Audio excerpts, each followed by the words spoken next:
Olá, boa noite, sejam todos bem-vindos. Estamos começando mais uma live repleta de informação para você. Vou esperar o pessoal chegar, porque o nosso objetivo hoje é falar sobre um assunto muito importante: saúde preventiva, saúde do homem. E a gente vai ter um time aqui, gente, para poder falar sobre esse tema. Para quem não me conhece, eu sou o Tom Bueno, jornalista, repórter, apresentador de TV e de mídias digitais. E mais uma vez eu quero agradecer a Novo Nordisk por esse convite, pela confiança de apresentar mais uma Novo Nordisk Live.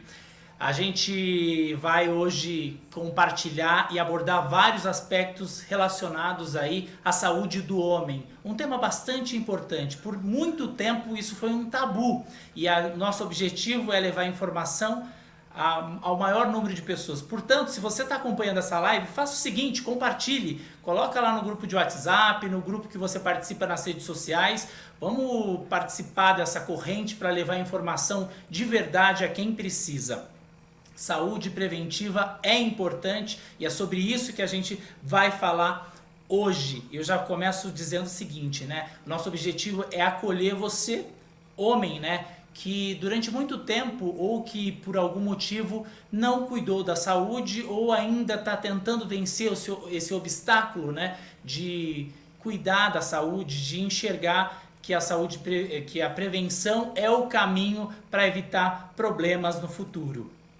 Como sempre, nós vamos mostrar de forma clara e objetiva quais são os maiores desafios que os homens enfrentam com relação à saúde física e mental. E em que momento devemos procurar um médico. A gente vai abordar também qual é o médico, né? A gente vai querer esclarecer isso, né? Diferentemente das mulheres, que normalmente ali na adolescência já começa a fazer um acompanhamento médico, normalmente com o ginecologista, e o homem? Qual é a especialidade?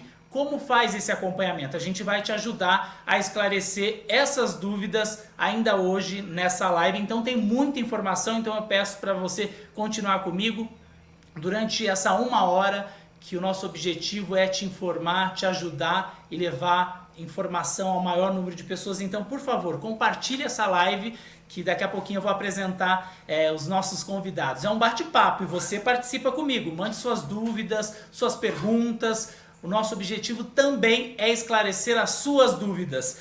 E antes de eu começar, né, e apresentar os nossos convidados, eu quero chamar a atenção para um ponto bastante importante, né? Durante a nossa live, a gente não vai falar sobre medicamentos relacionados a que são da Novo Nordisk, né? Então, se você tiver alguma dúvida relacionada à medicação, faça o seguinte: entre em contato com a central de atendimento ao cliente. Eu vou passar aqui os contatos, os canais que você pode entrar: novonordisk.com.br /fale-conosco, ou pelo e-mail saque.br@novonordisk.com, ou pelo telefone 0800 014 44 88.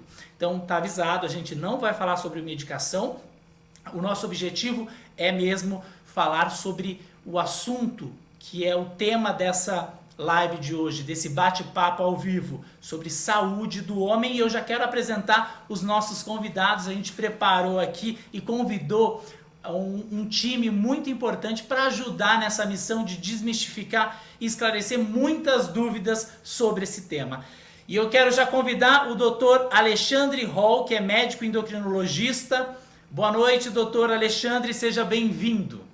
Boa noite, Tom. É um prazer estar com você e com os colegas nessa noite para poder falar sobre a saúde do homem, né? Falar sobre prevenção. E eu vou abordar essa questão da minha especialidade, que é endocrinologia e metabologia. E a gente tem muito assunto para falar da sua área. Outra pessoa que também vai estar aqui, outra profissional que foi convidada, e é um prazer recebê-la aqui, é a doutora Ana Crepaldi. Ela é médica cardiologista. Muito boa noite, doutora Ana. É um prazer tê-la aqui com a gente.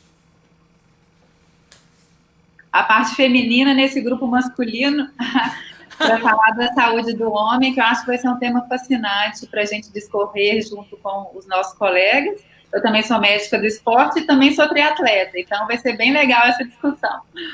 Sem dúvida nenhuma. A gente está quebrando obstáculos, né? Quebrando barreiras e falando de um tema que por muito tempo foi um tabu. E quem também participa, e eu tenho o prazer de apresentar, é o Dr. Ricardo Vita, médico urologista. É uma honra. Obrigado, Dr. Ricardo. Seja bem-vindo. Fala, Tom. Obrigado. Boa noite. É uma honra para mim também. Obrigado ao Novo Nordisk e parabéns pela oportunidade da gente poder conversar. Boa noite aos meus ilustres amigos e colegas Alexandre e Ana e a todos vocês que estão acompanhando a gente. Vamos conversar bastante sobre saúde do homem, acho que a área de urologia importa bastante, vai ser muito agradável esse bate-papo, sim. Sem dúvida nenhuma, e eu já quero pedir para você que está acompanhando essa live, pode mandar suas perguntas, a gente vai ficar de olho, você faz parte desse bate-papo, sem você esse bate-papo não tem sentido, então pode mandar suas perguntas para a gente esclarecer da melhor forma. É uma roda, um bate-papo, uma conversa e você faz parte com a gente, tá? Então daqui a pouquinho eu vou abrir para suas perguntas para a gente esclarecer com os nossos convidados aqui. Vocês viram que a gente está bem cercado aqui com pessoas que entendem tudo sobre saúde do homem, então a gente vai conseguir passar por várias áreas e tirar todas as suas dúvidas. Vamos lá. Durante décadas, né, culturalmente, o homem não cuidou da saúde, né, como a mulher. A mulher, desde o início ali da adolescência, já começa a fazer um acompanhamento médico e, diferentemente disso, o homem não tem essa cultura, né? E aí eu quero já perguntar para o Dr. Ricardo Vita, isso vem mudando com o tempo ou ainda é um tabu? Olha, Tom, acho que é muito pertinente essa colocação que você fez em relação à parte cultural, né? A gente tem alguns mitos, alguns tabus que eles são arraigados, né, na cultura e não só do brasileiro, isso globalmente acontece, e obviamente que existem particularidades regionais de alguns países, de algumas regiões até dentro do nosso país, que isso muda um pouco. Mas, de forma geral, existe sim estigmas, né, de que o homem não precisa se cuidar, porque o homem é o patriarca, o homem é o super-herói, o homem tem uma casca, né, de proteção, e isso tá arraigado na cultura, e a gente vem tentando ao longo do tempo mudar isso, e o resultado que é um grande esforço de muitas instituições, sejam as sociedades médicas, sejam as partes governamentais envolvidas em política de saúde, e o que a gente vem observando, e eu acho que o Alexandre e a Ana vão concordar, é que nessas últimas décadas a gente tem quebrado um pouco esses tabus, a gente está muito aquém ainda do que seria o ideal da busca pelo seu cuidado, pelo autocuidado, pela sua saúde, mas aos poucos a gente tem mudado isso um pouco. Sim, existem muitos tabus e muitos mitos, e o papel nosso de profissionais da saúde, o papel seu de jornalista, da mídia, é educar a população, é abrir a cabeça, é levar a informação, né, é mudar essa cultura, e acho que a gente vem desempenhando esse papel de uma forma satisfatória. Como eu disse, ainda muito longe do ideal, mas acho que com o tempo a gente tem caminhado para mudar isso, graças a Deus. E aí, então, aproveitando a resposta do Dr. Ricardo Vita, eu queria perguntar quais são os fatores que levam, né, o homem a procurar um médico, né? Já que está tendo esse movimento de mudança, mesmo que ainda devagar isso está ocorrendo. Doutor Alexandre, o que leva o homem a procurar um médico? Os fatores são variados, Tom. Na realidade, ter algum amigo que ficou doente, ter um parente que está doente, um pai, um primo, um irmão.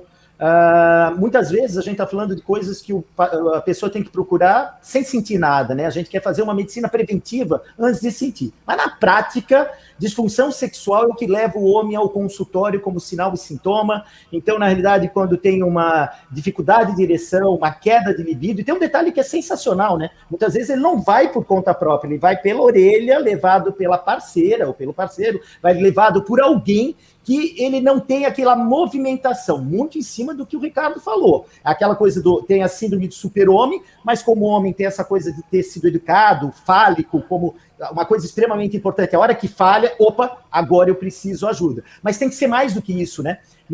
Quando isso acontece, muitas vezes a gente já perdeu um tempo muito importante para diagnóstico de doenças e possíveis tratamentos. Bom, e a gente percebe isso, né? Eu quero até pedir para a doutora Ana Crepaldi me ajudar nessa resposta, porque assim, em novembro é o mês de conscientização sobre o câncer de próstata. E nesse momento, nesse período é o momento em que os homens mais procuram tratamento, é o momento em que a gente consegue chamar mais atenção do homem, né? Mas de acordo com a Organização Mundial da Saúde, as doenças que mais matam e acometem os homens não é o câncer de próstata, e sim são as doenças do coração, não é mesmo? E eu vou sair na liderança aqui em termos de óbito, né? Não tem jeito, né? Eu, por curiosidade, tenho uma ferramenta muito bacana na Sociedade Brasileira de Cardiologia, que é o cardiômetro. Então, ele mostra para a gente, ao vivo, atualizando toda hora, o número de mortes por doenças cardiovasculares no Brasil. E eu tive a curiosidade de ver antes da live começar, porque o número ele vai aumentando toda hora. E a gente tem hoje, nesse ano de 2021 até agora, 162.300 mortes por doença cardiovascular no Brasil.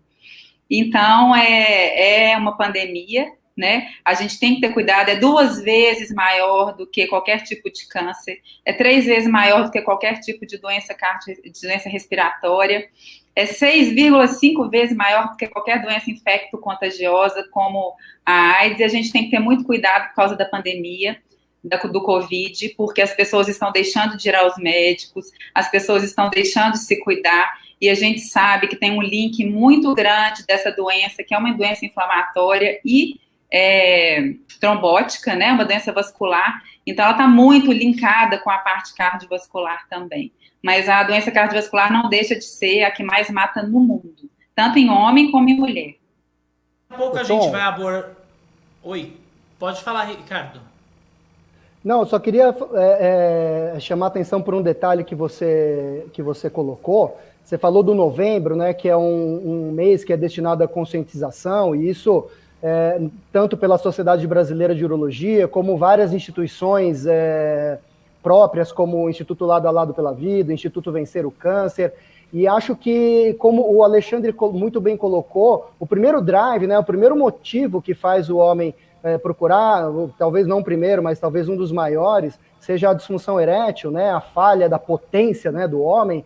Mas eu acho que ao longo desse tempo a gente tem mudado isso justamente com essas campanhas de conscientização. A gente tem, na verdade, em todos os meses, vários temas que são lembrados. E acho que isso foi uma iniciativa sensacional, né, que acontece no mundo inteiro, né, das instituições todas alertarem a população e elencarem os meses e fazerem essa conscientização em massa. Isso tem mudado um pouco o perfil, né? A gente vê muito homem vindo procurar para fazer rotina, né, de acompanhamento, coisa que talvez há 3 décadas atrás a gente não via muito. Isso tem mudado, é interessante. Então, a gente tem partilhado um pouco essa procura por disfunção erétil, por perda da potência sexual, por esse comportamento de buscar a saúde um pouco, ver como está a próstata, procurar aconselhamento e outras procuras. Eu acredito que na área do Alexandre e da Ana também isso tem acontecido. Eu acho que isso é uma coisa muito importante que tem mudado ao longo do tempo. Sem dúvida nenhuma, né? A questão do novembro azul, né, do câncer de próstata, na verdade, a gente colocou, mas é uma campanha super importante, que é algo que está fazendo a diferença, porque se está tendo essa modificação de comportamento, talvez essa tenha uma importância muito grande, né, e um fator de peso muito, muito grande desse tipo de campanha. E Alexandre, sem dúvida nenhuma, essa campanha, que é o Novembro Azul, né, do câncer de próstata, e outras campanhas que acontecem todo mês, elas acabam estimulando para que o homem passe a olhar um pouco mais para a sua saúde. Eu acredito na medicina baseada em informação. Então, o que nós estamos fazendo aqui muda perfil de conduta das pessoas, o que as diferentes sociedades médicas fazem de campanha, a SBEM, a SBU, a SBC, que é de endócrino, de cardio, de uro, e todas as outras, é a maneira mais assertiva de nós tocarmos no coração das pessoas e entenderem que vale a pena fazer uma medicina preventivo. Então, é o único caminho da gente diminuir os números que a Ana falou, que são realmente avassaladores. A doença cardiovascular é a causa de morte mais comum em homens e mulheres. Duas das minhas doenças, que é obesidade e diabetes, estão arraigadas a isso tudo. Então, às vezes, o paciente tem que tratar uma doença para evitar a doença cardiovascular, né? Além da própria questão do que o Ricardo falou, a disfunção erétil, a disfunção endotelial, que também tem a ver com o coração. Então, estamos falando de tudo a mesma coisa. É tratar bem e tratar preventivamente. Aproveitando, Alexandre, então, aliás, eu vou perguntar essa para o Ricardo. Quais são os exames rotineiros que um homem deve fazer aí para poder se prevenir de outras doenças? Acho que a gente tá numa linha comum bastante interessante. Eu, Alexandre, a Ana, você... a gente está mostrando para o pessoal que o importante é a gente não procurar um profissional de saúde apenas para cuidar de problemas que já existem, né? A gente tem que tentar cuidar para que os problemas não existam, né? Uma medicina preventiva, que já foi citada aí por todos, né? Acho que esse é um conceito que a gente tem que mudar, que a gente vem trabalhando para mudar na cabeça das pessoas. É cuidar da saúde, se preocupar com a sua saúde para evitar. Porque muitas vezes, na hora que a gente detecta um problema, vai ter muitas alterações que já são irreversíveis, né? Muitos problemas que a gente não consegue tirar mais, né? Então, correr atrás do problema é muito mais difícil do que você se antecipar a ele.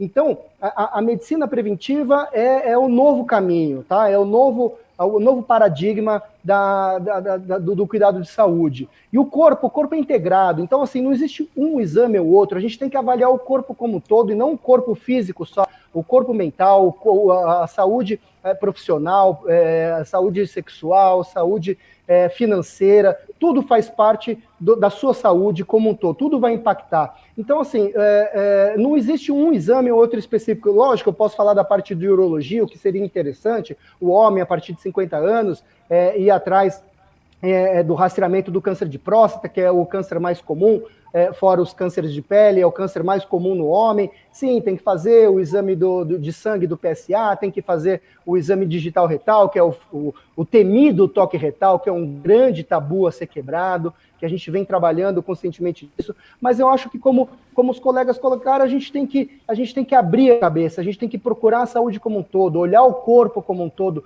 porque um problema, às vezes, no sistema cardiovascular, né, que é a área da Ana, por exemplo, como o Alexandre colocou, você tem lá uma disfunção em toda a parte de vascularização do corpo. Isso vai interferir na potência sexual, vai interferir no funcionamento do rim, do cérebro, vai interferir em todos os sistemas. Um problema imunológico, diabetes, a glicemia alta, o açúcar alto no sangue, vai deteriorar os nervos, a pessoa vai ter problema na perna, vai ter problema no rim, vai ter problema no olho, o corpo é um todo, né? Então a gente tem que cuidar da saúde toda, fazer os exames, o check-up, né, que a gente fala, aquele check-up anual, semestral, conforme a necessidade, é importante. E não só checar a sua saúde física, checar como está a tua vida profissional, tua vida pessoal, tua vida financeira, tentar botar tudo em ordem. Acho que esse é o caminho para você atingir a plenitude do envelhecimento saudável, porque envelhecer não é ficar doente, a gente não tem que aceitar a doença no envelhecimento só porque está velho. Isso não é certo, é um conceito errado que tem que ser mudado.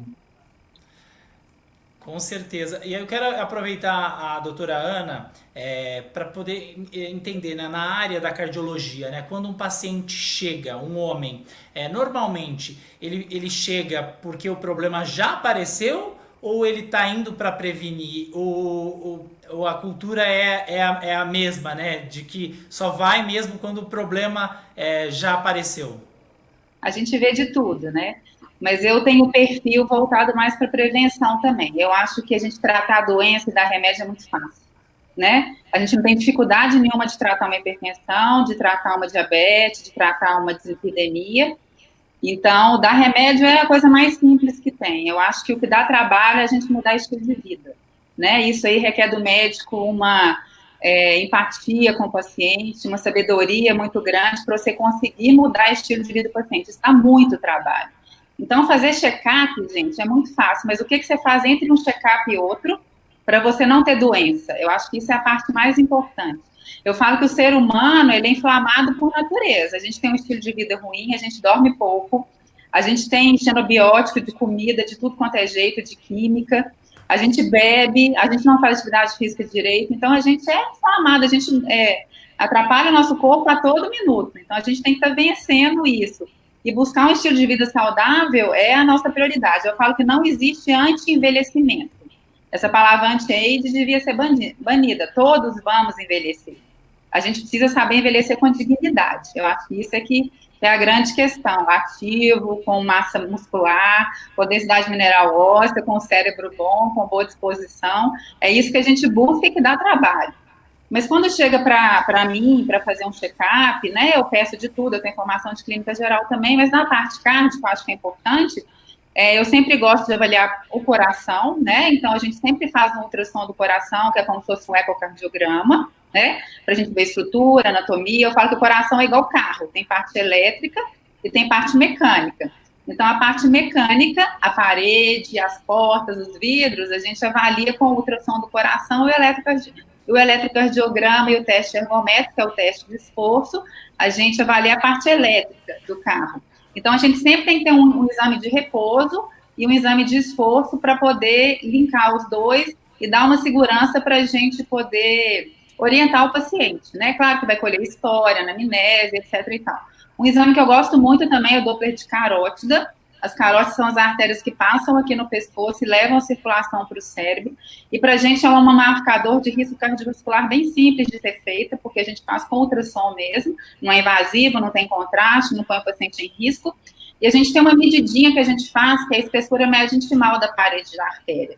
Em miúdos, quanto menor essa espessura, menor o risco cardiovascular. Porque a doença aterosclerótica, ela é difusa.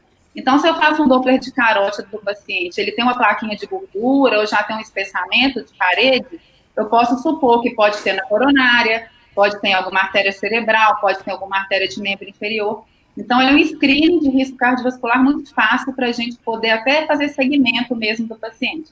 Então, a princípio, é mais ou menos isso. E claro que a parte de laboratório, a gente vai muito além de perfil lipídico, a gente não olha só colesterol, a gente tem vários marcadores cardiológicos que a gente usa hoje em dia, índice heterogênico, marcadores de risco cardiovascular mesmo. Então, é tudo linkado e tudo em conjunto. Mas é igual o Ricardo falou, a gente é um todo. Então, cabe a gente juntar esses quebra-cabeças todos para poder ajudar o paciente. Isso aí, ó. E você que está acompanhando a live, vamos fazer o seguinte, agora eu quero a sua participação. Tô vendo aqui muita gente elogiando, quero agradecer todos os elogios, os comentários, mas agora eu quero a sua participação. Mande sua pergunta, a gente vai tirar a sua dúvida. E compartilhe também essa live para que essas informações cheguem ao maior número de pessoas, né? A gente está falando sobre saúde preventiva do homem. A gente, como nós já falamos, né, ainda existe um movimento para que as pessoas, para que os homens, né, tá mudando essa cultura, né, do super-herói que não procura o médico, que não tem o costume de se prevenir das doenças e só procura o médico no momento em que já está com o problema.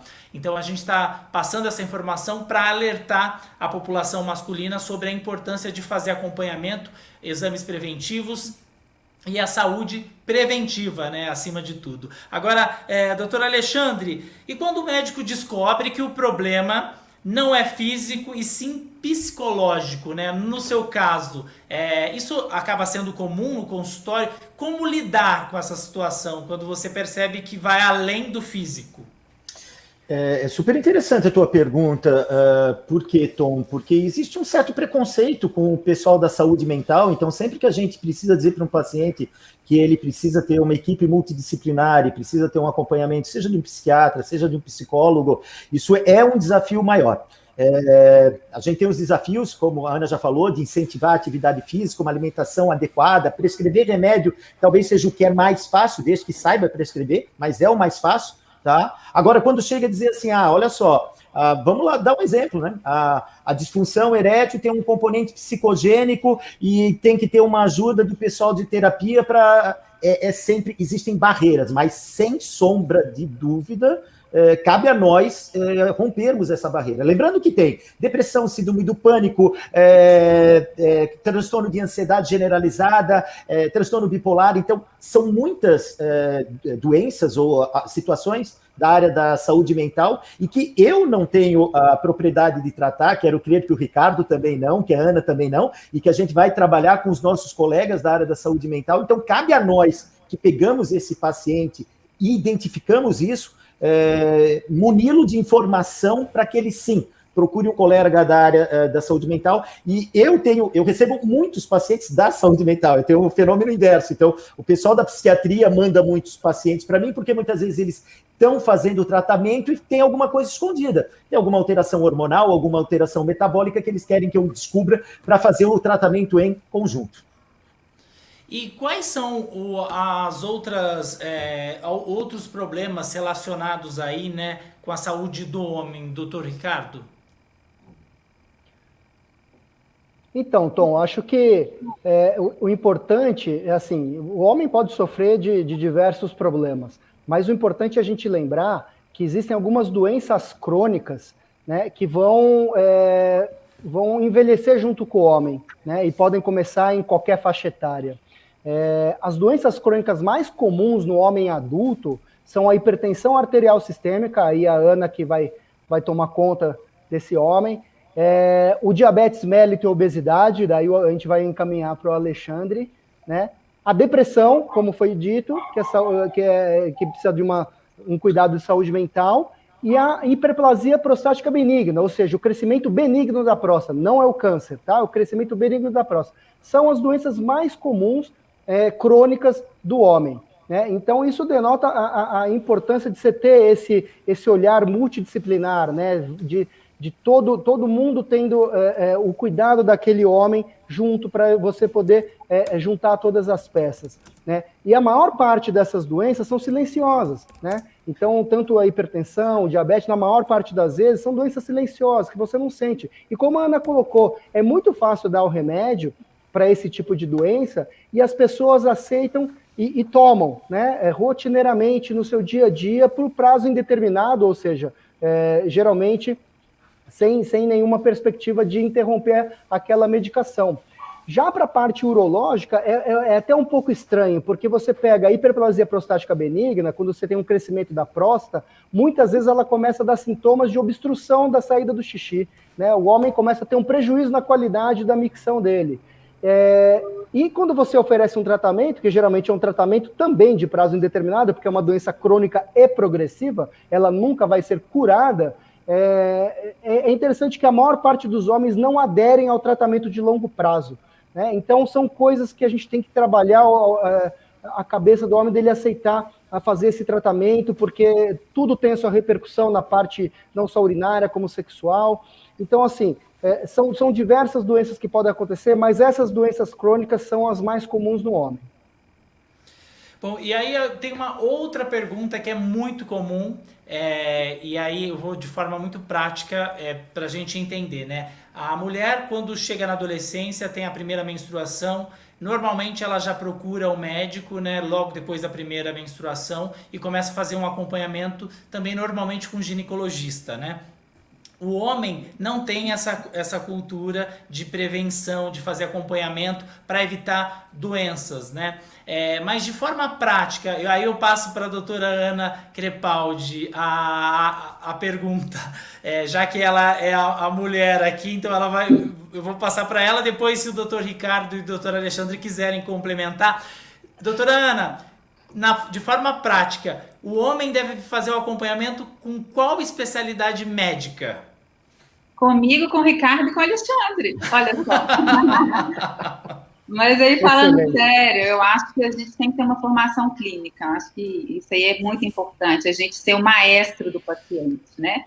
A gente não precisa saber tudo, né? Mas eu acho que a gente precisa saber criar, fazer uma boa consulta, uma boa anamnese, e ter uma noção de um todo, né? Então, a formação clínica, ela é muito importante.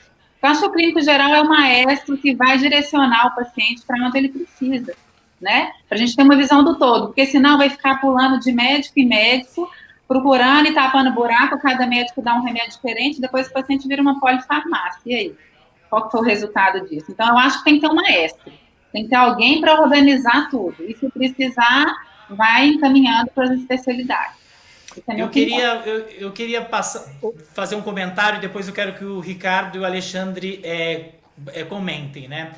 Eu acredito que o médico seja aquele que está disposto a ajudar o paciente, a acolher o paciente. E aí eu passo para vocês aí qual é a especialidade.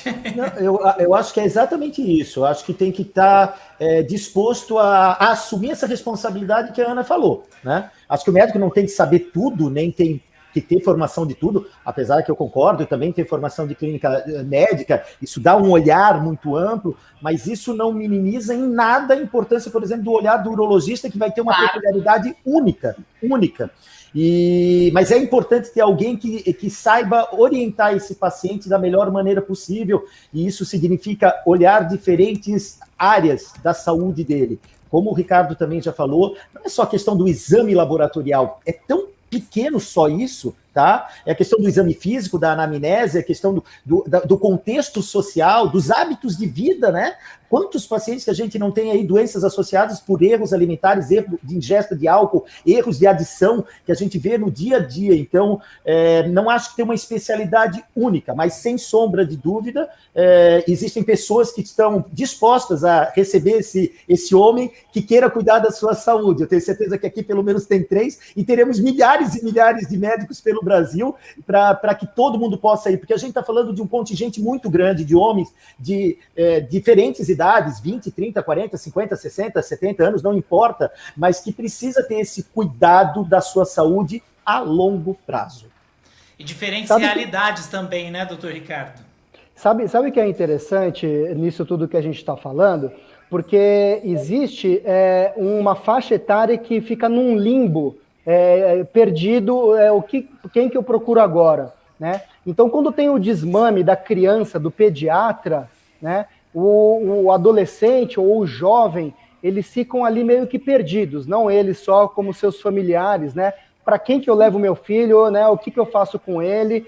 Procura ou não procura? E coincide com uma faixa etária, não da rebeldia, mas eu sou o dono de mim, eu sou forte, eu estou no auge da minha, né, da minha forma física, não sei o quê, porque é aquele já um adolescente, um começo de um jovem, né, um adulto jovem, e ele não sabe nem, não quer procurar, não sabe quem procurar, e é mais ou menos esse momento que se perde, essa faixa que se perde de autocuidado, né? Então, como o Alexandre e a Ana falaram, não existe um médico conceituado, todas as sociedades estimulam que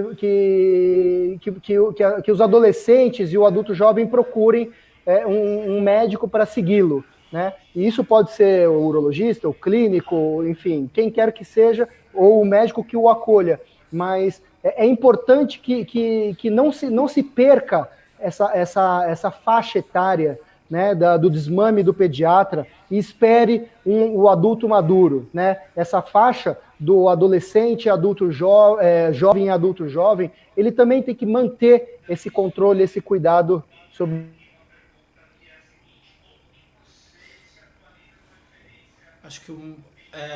Eu acho que deu uma travada aqui no Ricardo, mas... Deu uma travada, né? Deu, mas não tem problema. Deu uma travada para todos. Mas deu para entender.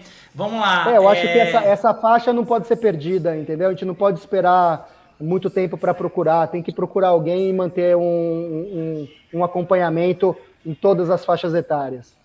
Então, aproveitando essa sua resposta, Ricardo, eu tenho uma pergunta muito relacionada a isso, né? Porque assim, a gente está vindo de um movimento e a gente vem de décadas de uma cultura de que o homem não cuida da saúde pela aquela cultura do super-herói, né? Mas essa meninada mais jovem, né? Vamos dizer assim, eu sou da década de 80, o pessoal que nasceu agora, né? Que tá mais jovem, já vem mudando essa mentalidade, entendendo que a saúde preventiva é importante, mas ainda existe uma faixa ali que não tem essa mentalidade. Como mudar essa realidade, né, de quem ainda é resistente e tem essa forma de encarar a saúde preventiva como algo que não faz parte da sua rotina? Eu falo? É você mesmo, Ricardo. Eu mesmo. Eu acho que são dois extremos, né? Esse que a gente falou da faixa etária do desmame do pediatra, né? Que a gente tem que estimular que eles continuem tendo aconselhamentos, o seu cuidado, né? O aconselhamento sexual, tudo. Então a gente trabalha esse menino para ele se tornar um homem saudável, né? No outro extremo é o que você disse, né? Uma faixa etária que não tinha esses conceitos da medicina preventiva, né? Um homem mais ruralizado, um homem menos afeito a toda a tecnologia que a gente tem hoje, não só de informática, mas de exames, de tratamentos. Então, a gente tem que levar a informação. Acho que o Alexandre colocou muito bem no começo. O mais importante é a gente levar a informação. Toda vez que você faz ações de educação populacional, você está abrindo a cabeça de pessoas que já estão se entregando, talvez, né? Se entregando para o envelhecimento, eu estou envelhecendo, é assim mesmo, Deus quer assim. Tem muitas coisas culturais que precisam ser modificadas, né? Então, a melhor forma de fazer isso é levar a informação, é levar a educação populacional. E isso é uma responsabilidade médica, uma responsabilidade do profissional de saúde, do profissional da informação como você, da indústria, dos governos, né, políticas públicas. A gente tem que expandir a informação, a gente tem que educar a nossa população para que ela saiba envelhecer como a Ana muito bem colocou, envelhecer com dignidade e com saúde. Isso aí, ó. Temos uma pergunta aqui da Marcela. Ela diz o seguinte: meu pai diz que está bem e não quer ir ao médico. Como convencê-lo? Vamos lá, Alexandre, vou passar para você essa pergunta. Diz para ela, falar para ele assistir a live, é simples. Ele assiste essa live, a live vai ficar gravada, nós estamos argumentando para ele, tá? E isso é uma das maneiras de conseguir. Eu acho que a argumentação passa pela... eu uso isso muito no consultório, Tom. Para vários homens que chegam, eu tenho muito homem que vem procurar para fazer check-up, fazer avaliação. Eu pergunto assim: se ele tem 50 anos, eu pergunto, como é que tu quer chegar aos 60? Se ele tem 60, como que tu queres chegar aos 70? Essa é uma pergunta para saber como tu pretende passar a tua próxima década de vida. Eu acredito que em determinadas faixas etárias nós temos que estar numa curva ascendente. Eu espero espero que a Ana esteja, espero que o Ricardo esteja, espero que tu esteja, porque todos nós temos menos de 70 anos.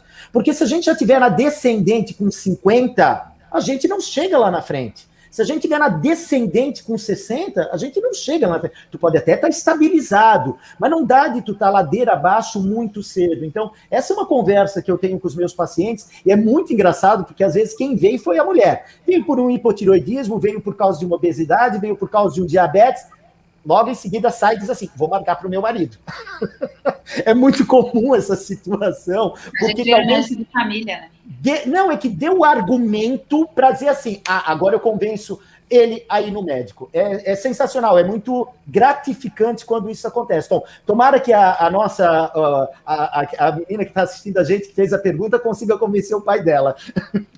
Bom, tá aí então, o doutor Alexandre Hall respondeu, mas eu vou fazer o seguinte, porque eu acho essa pergunta super pertinente, porque deve ser a pergunta que muita gente faz, né? Ou o filho, ou o companheiro, ou a companheira, perguntando, e aí, como que eu faço para convencer o homem a procurar, né, o médico? E aí eu pergunto para a doutora Ana, e aí, o que você falaria para Marcela?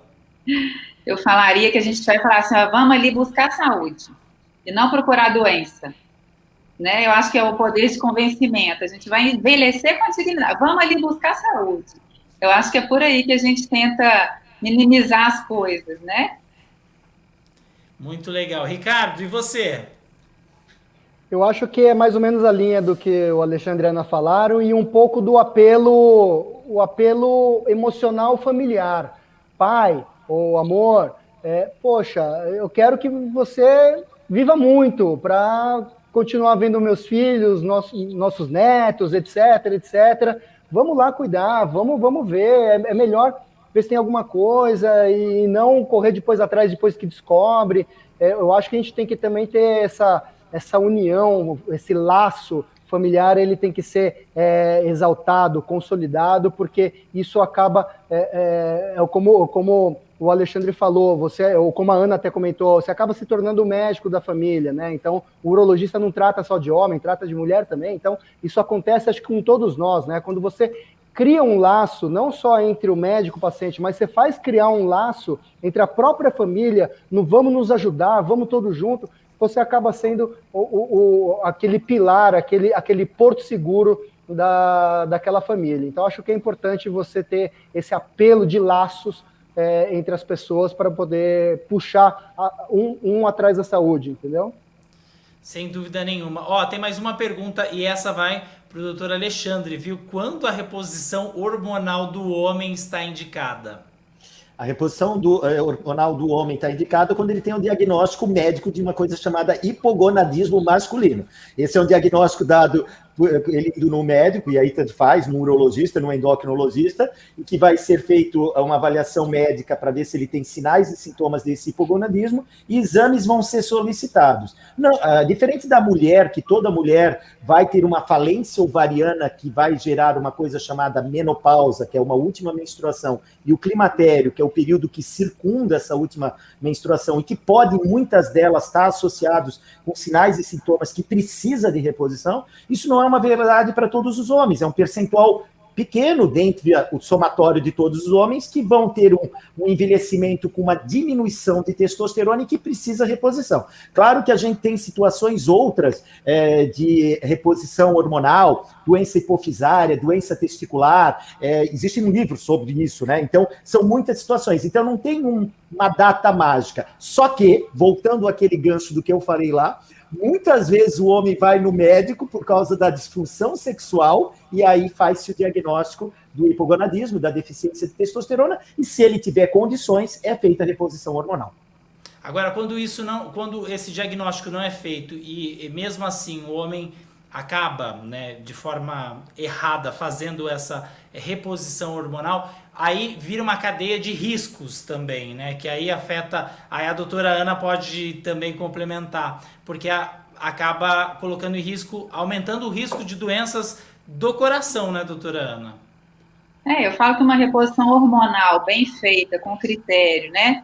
A gente sabe que o que é tóxico é a dosagem exagerada, né? Então, uma reposição feita com critério, com controle, com sabedoria, ela vai diminuir o risco cardiovascular, né? E para isso a gente estuda tanto, e para isso existe uma série de, né? Os endocrinologistas sabem muito mais que eu, é muito complexa essa parte hormonal. Mas a gente sabe que uma reposição hormonal bem feita, ela diminui muito o risco cardiovascular.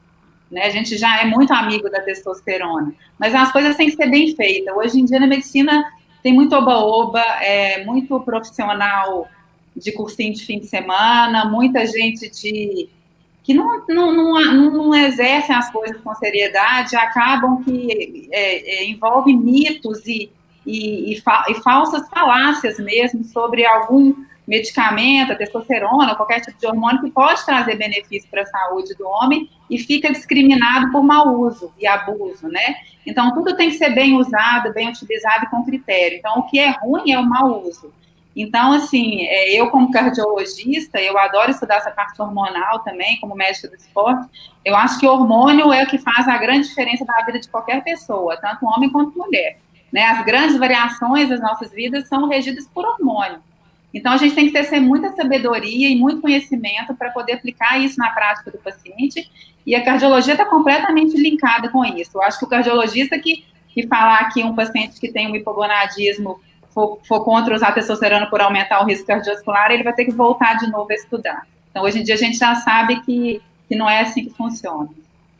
Isso aí. Olha, acho que é muito... Tom, acho que é muito importante isso que a Ana falou, porque, assim, isso denota que existe muito oportunismo, né, de profissionais da saúde, não só médicos, em relação a essa parte de reposição hormonal, e que você convence o paciente, você agrada o paciente, né, porque o homem chega, como o Alexandre falou, eu tô broxando, tô com algum problema, homem, e dá testosterona, cara, ele vai virar um super-homem sem dúvida. E às vezes ele, como a Ana falou, não tem critério para ele fazer aquela reposição, né? E além da sobrecarga cardiovascular, você pode ter alterações da função do fígado, você pode ter um monte de repercussões quando isso não é feito da maneira correta.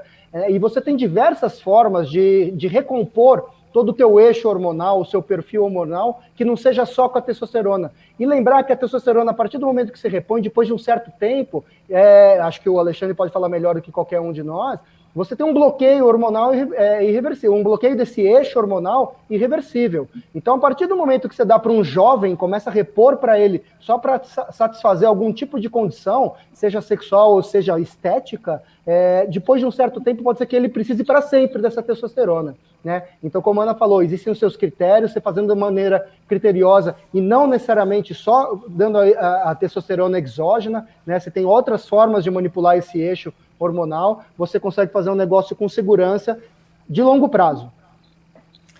Isso aí. Informação também é remédio, né? Como eu costumo dizer. Doutor Alexandre, aproveitando essa oportunidade que o Ricardo até colocou, né? Em algumas situações o homem busca fazer reposição para poder ter uma aparência física, enfim. Culturalmente o homem é aceito, né? Diferentemente da mulher, né? É mais aceito, às vezes estando acima do peso, sobrepeso, e isso culturalmente acaba levando para uma questão de saúde, né? Vai muito além da aparência. Eu queria que o doutor comentasse um pouquinho sobre essa questão, né? Sobre o homem ser aceito de uma forma e a mulher às vezes não ser aceita e ser exigido dela algo que, assim, um peso a mais já precisa emagrecer. Agora o homem não, tá tudo bem. Sensacional a tua pergunta, Tom. Isso é o dia a dia do consultório. Esses dois extremos que foram falados, né? A utilização de substâncias exógenas para ter um corpo, para objetivo estético, para aumento de performance, dentro do qual a testosterona capitaneia isso daí, os seus derivados, né? E que vão vir efeitos adversos. E o outro, que é aquele homem que começa a ficar acomodado com aquela barriga que começa a aumentar. E aqui, sem achar que tenham pessoas com sobrepeso, que isso seja um problema. Não, tem gente que pode estar com sobrepeso e está bem emocionalmente com aquilo. Quero deixar registrado que a maior pandemia do planeta é sobrepeso e obesidade. 2,4 bilhões de pessoas no planeta Terra. Então, tudo que a gente está falando aqui piora o risco na medida em que o peso aumenta. Diabetes, hipertensão, doença cardiovascular, AVC, infarto, cânceres de uma maneira geral, tumores. Então, não dá de aceitar que a mulher ela tenha uma adaga na cabeça dela, que ela tem que ter um corpo perfeito, tem que ter peso de IMC abaixo de 20, não sei o quê, e o homem aceite-se que ele possa ter aquela barriguinha que vai aumentando nos 20, nos 30, nos 40, e quando vê, está com o abdômen protuso. E aumento de abdômen sempre é doença, não é hipertrofia muscular. Hipertrofia muscular no abdômen é abdômen de tanquinho. Eu posso ter hipertrofia em bíceps, em tríceps, mas não na barriga, é gordura. E essa é uma gordura extremamente maléfica. Então, é muito importante a gente estimular os homens, não é para ficar bonitão, saradão, mas sem excesso de barriga. A barriga é sinônimo de doença, Tom. Então, esse é um grande desafio para a gente diminuir essa aceitação que o cara pode chegar aos 40, 50 com aquela barriguinha do chope e isso não ser um problema. É um problema de saúde, sim, que a gente tem que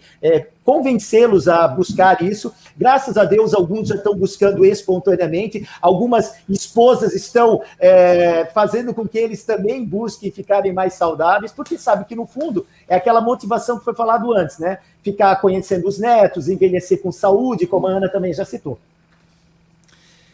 Sem dúvida nenhuma. Vamos lá, então, que tem mais uma pergunta aqui relacionada a isso, viu? E vai para o doutor Alexandre, então, já que é da área da endocrinologia. Há algum nível seguro para usar a testosterona para fins de ganho de massa muscular, doutor Alexandre?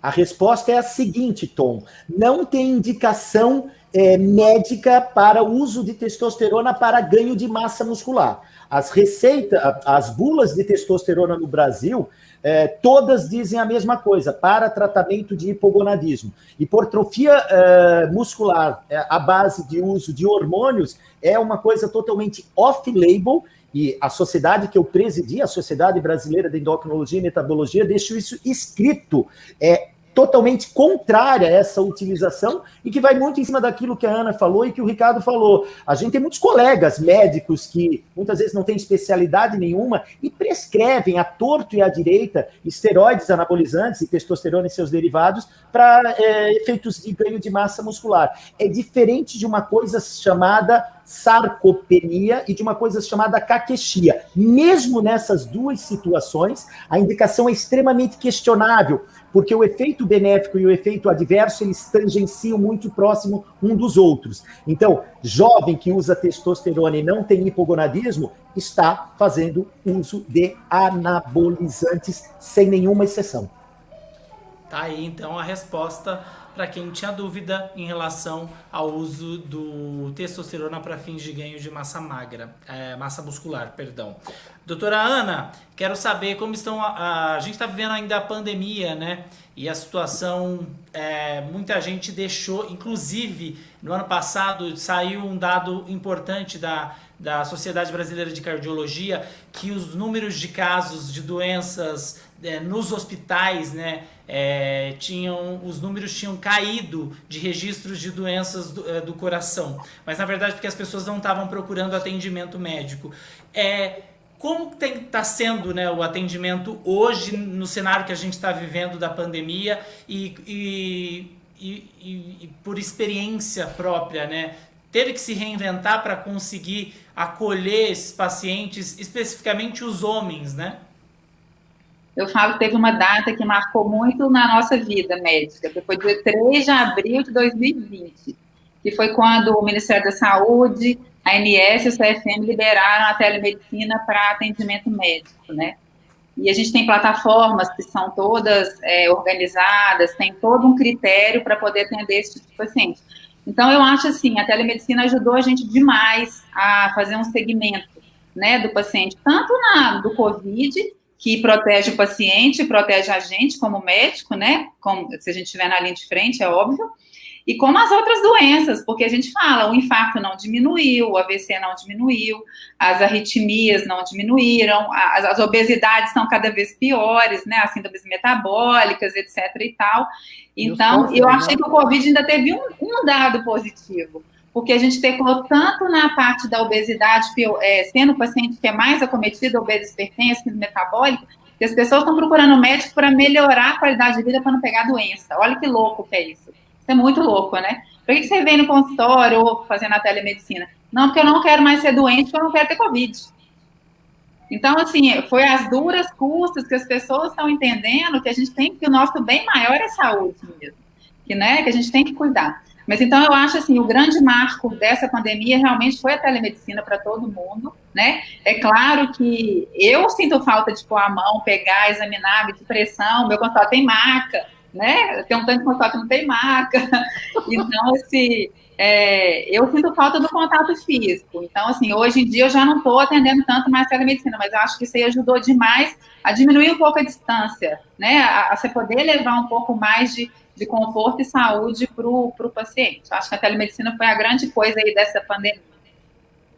Sem dúvida nenhuma. Bom, tem algumas mensagens aqui, eu gostaria de ler. Daqui a pouco a gente vai entrar em mais assuntos relacionados à saúde do homem, mas eu queria ler 2 comentários aqui do Arthur Huffenbecker. Ele diz, live excelente, é ótimo ver médicos que se preocupam com o cuidado multidisciplinar e todo o aspecto biopsicossocial do paciente. Discussão importantíssima.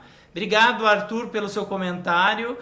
Falo em nome de todos os nossos convidados aqui. A Marta Gontijo diz, excelente live, gostei do termo acolher. acho que a gente usou algumas vezes, né, o termo acolher aqui, e eu acho que cada vez mais a gente tem que usar esse termo, né? O médico não é aquele sargento que você entra e tem que ter medo, né? O médico tem que ser aquela pessoa que você tem que ter confiança, porque senão você não consegue de fato cuidar da sua própria saúde. Ele tem que ser a pessoa que você confia.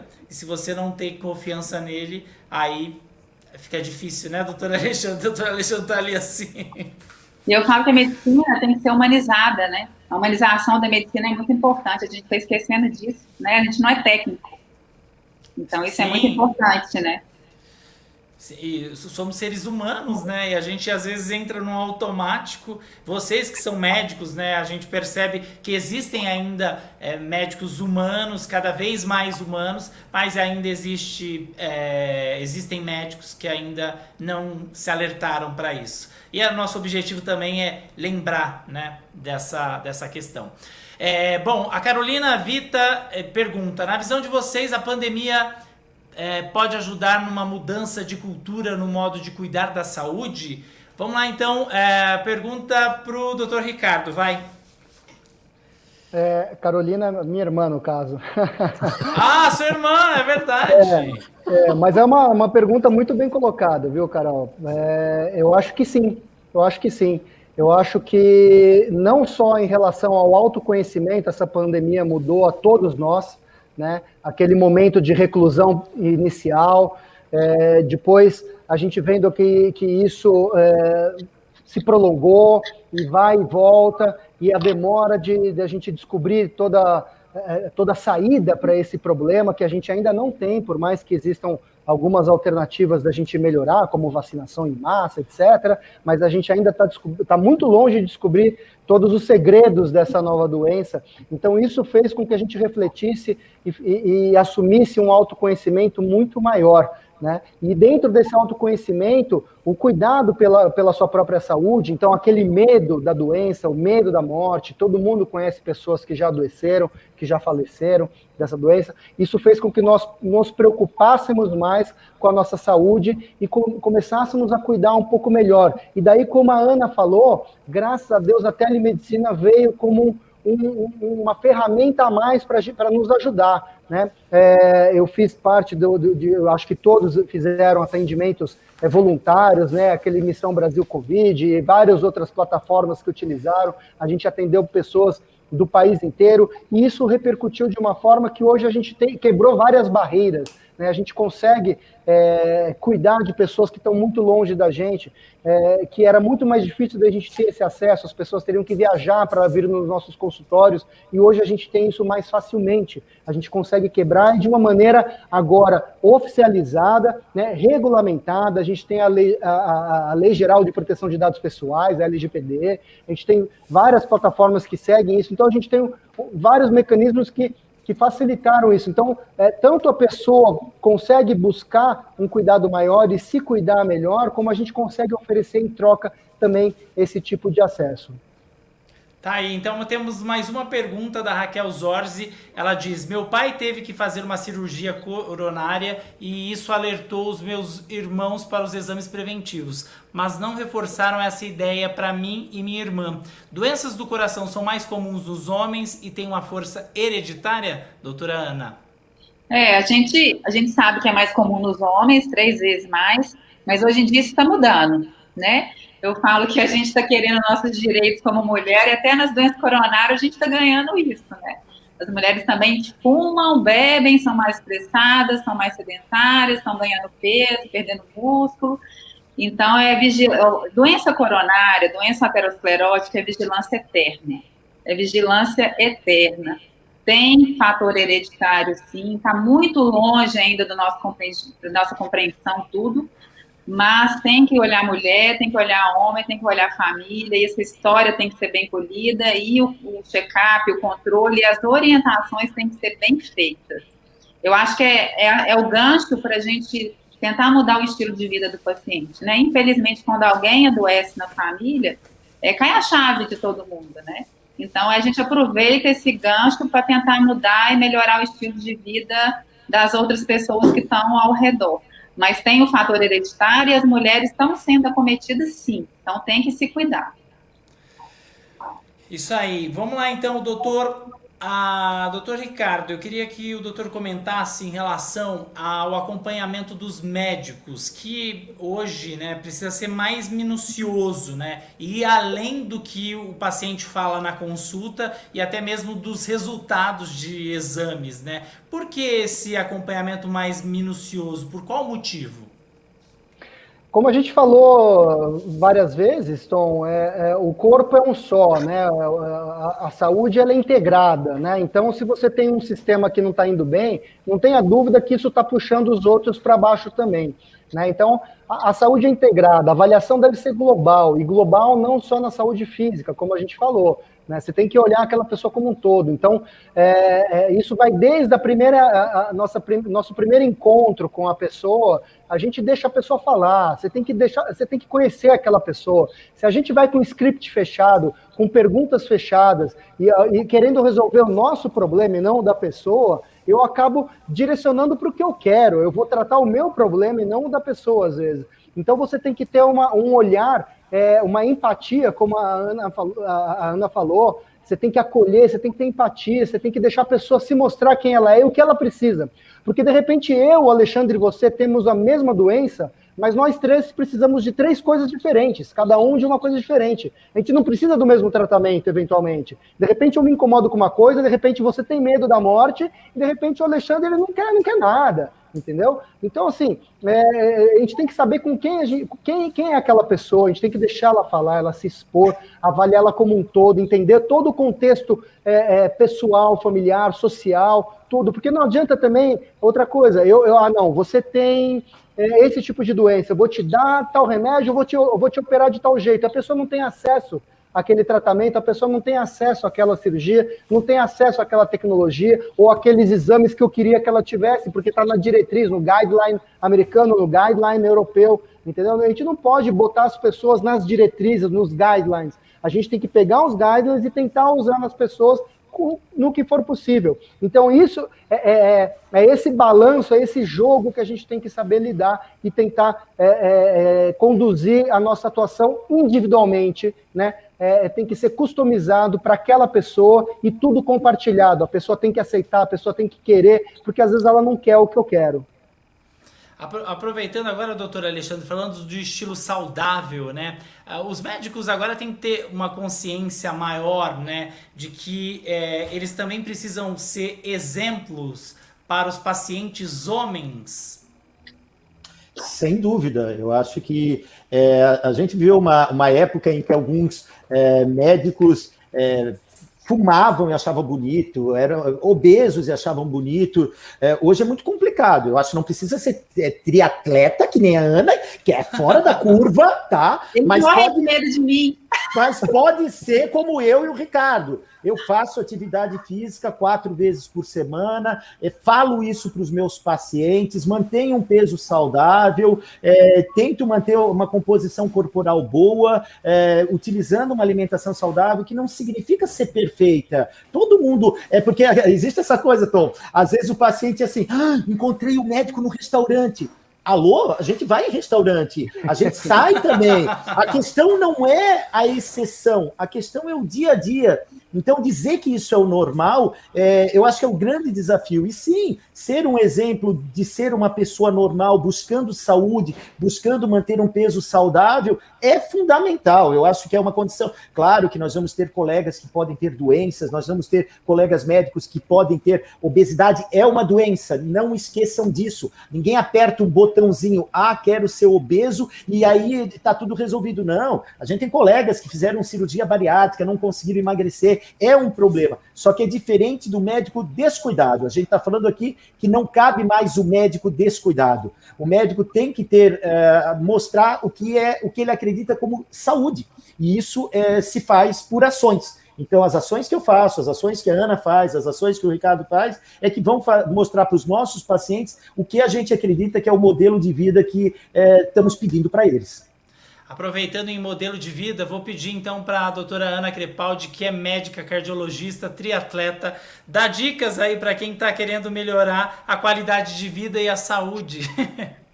Hoje, gente, eu acho que eu faço triatlon só para pôr medo nos meus pacientes, eu juro para você. Mas sabe por que eu gosto de frisar que eu sou triatleta? Eu e meu marido somos médicos lá em casa, a gente tem um filho de 10 anos. E nós dois somos triatletas. E eu falo que é tão difícil a gente conseguir equilibrar isso com a nossa vida de mãe, dona de casa, médica, estudante e atleta. Eu gosto de frisar isso para mostrar para as pessoas que a gente consegue. Então, às vezes, aquele 30 minutinhos que você perdeu ali na rede social vendo nada, vendo só informação inútil, você podia estar fazendo uma caminhada em volta do quarteirão. Então, assim, a hora que a pessoa vem falar comigo que falta de tempo, eu falo, hello, não existe isso. É prioridade, né? Então, assim, em termos de longevidade, o que eu penso? O mecanismo mais anti-inflamatório que existe, é conhecido e é sustentável a longo prazo é a atividade física. Ponto.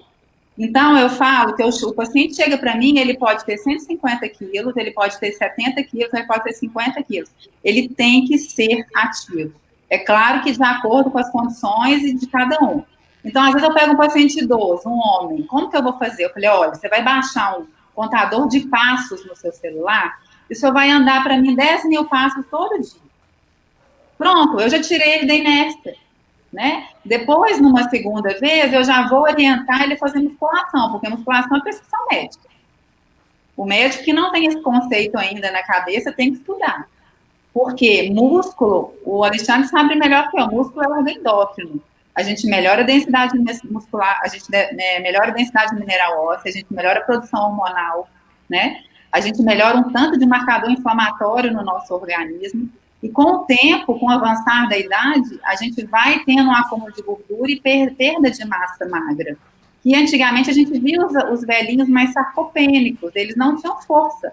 Eles quebravam o ator, eu falo que é os creme cracker, né? Que é tudo cheio de osteoporose, osteopenia, e com uma qualidade de vida ruim. Então, o estímulo à atividade física, ele deve ser prescrição médica. Musculação no meu consultório é obrigatório. E a gente tenta, começa do começo, né? 1, 2 vezes por semana, você orienta a repetição, você orienta a carga de peso, isso tudo é linkado e é tudo organizado com o paciente. Mudar estilo de vida, alimentação. Eu acho que a gente sempre busca equilibrar o desequilíbrio. Eu falo muito isso. Perfeição, Deus me perdoe. Ninguém vai ser perfeito na vida, né? A gente tenta, e é isso, é essa busca incessante pelo equilíbrio, que eu nem sei se ele existe, mas a gente está sempre ali buscando.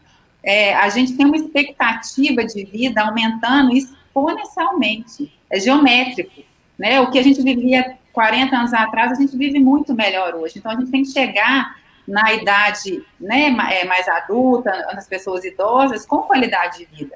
A gente tem que conseguir pegar um copo sem deixar cair, a gente precisa subir escada sem ter dor nas costas. Então, isso tudo é importante. Eu acho que esse conceito da atividade física é o que precisa ser feito. Eu acho que eu fiz medicina do esporte até um pouco por causa disso. Eu acho que, assim, exercise is medicine, né? Então, atividade física é medicamento. A gente melhora muita coisa, a gente consegue tirar antidepressivo de paciente, né? A gente consegue de aderência, a gente consegue eliminar, ajudar na perda de peso. É claro que 70%, 80% da perda de peso é alimentação, mas a atividade física é um fator que ajuda nisso aí. E melhorar a composição corporal. Porque não adianta também o paciente obeso perder peso e perder músculo, porque ele vai perder qualidade de vida, aí vai ser obeso sarcopênico, sem músculo. Então, acho que é muito isso. A gente tem que priorizar essa qualidade corporal, essa qualidade para a gente ter longevidade. Isso tudo o médico consegue fazer no consultório. E é tijolo por tijolo, é degrau por degrau. A gente não consegue fazer o paciente virar atleta do dia para a noite, nem eu quero, porque não é normal minha vida. Eu envelheço antes que todo mundo, porque é tudo em excesso. A gente tem que tomar um tanto de vitamina, um tanto de coisa para não envelhecer tanto. Mas o paciente tem que ser ativo. Tem que ser ativo. Isso aí é obrigação nossa, como profissional de saúde, fazer isso. Não adianta ser entupido de fitoterápico, de excesso de vitamina, de excesso de pozinho mágico. Não é isso que vai fazer diferença. A longo prazo, o paciente tem que ser ativo. Tom, acho que a palavra que a Ana falou, que é mágica, é o equilíbrio. Parabéns, Ana. Essa palavra é mágica. O equilíbrio, e a gente não pode esquecer do sono, né? Porque não adianta também você querer fazer tudo e esquecer de descansar e repor todas as energias. O sono também é importante, faz parte desse equilíbrio. Aqui na clínica, a gente tem uma blusa que é treina, come, descansa, repete. E assim a gente chega ao fim da nossa live com a palavra equilíbrio. Espero que vocês tenham gostado dessa live. Foi um prazer poder compartilhar tanto conhecimento. Quero agradecer desde já a todos que começaram com a gente na live e ficaram até o final. A gente quebrou um tabu, né, gente?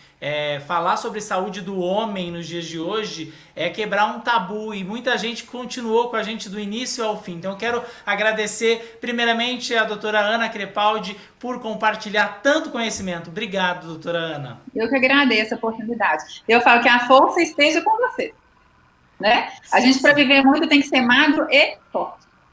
Sem dúvida nenhuma. Obrigado, doutora Ana. Doutor Alexandre Hall, obrigado aí também por compartilhar tanta informação e tanto conhecimento. Eu que agradeço, Tom, e espero realmente que a gente tenha tocado no coração dos homens para eles procurarem ser mais saudáveis. Esse é o grande objetivo da gente dispor desse tempo e trocar essas informações. Tomara que a gente tenha conseguido. Na realidade, eu tenho certeza que a gente conseguiu. Sem dúvida nenhuma. A gente toca no coração dos homens também, porque homem não é super-herói e precisa cuidar da saúde. Doutor Ricardo Vita, obrigado mais uma vez. Obrigado por compartilhar também todo o seu conhecimento com a gente. Obrigado, Tom, Ana, Alexandre e a Novo Nordisk pela oportunidade e pela parceria da gente poder levar essa informação a todos os homens, a toda a população. E especialmente obrigado a todos que acompanharam a gente até aqui. Fiquem todos bem com saúde. Isso aí, saúde acima de tudo. Quero agradecer a todos os comentários, vários elogios, desde já, muito obrigado. Lembrar que a live vai ficar salva aqui no canal da Novo Nordisk. Também quero pedir para que você que acompanha a Novo Nordisk nas redes sociais, não esqueça de se inscrever no canal, acompanhar que tem sempre novidade. A gente está aqui promovendo saúde, levando informação para melhorar a qualidade de vida das pessoas. Desde já, muito obrigado pela sua companhia e a gente se vê numa próxima. Tchau, tchau, gente. Boa noite. Tchau, pessoal. Tchau.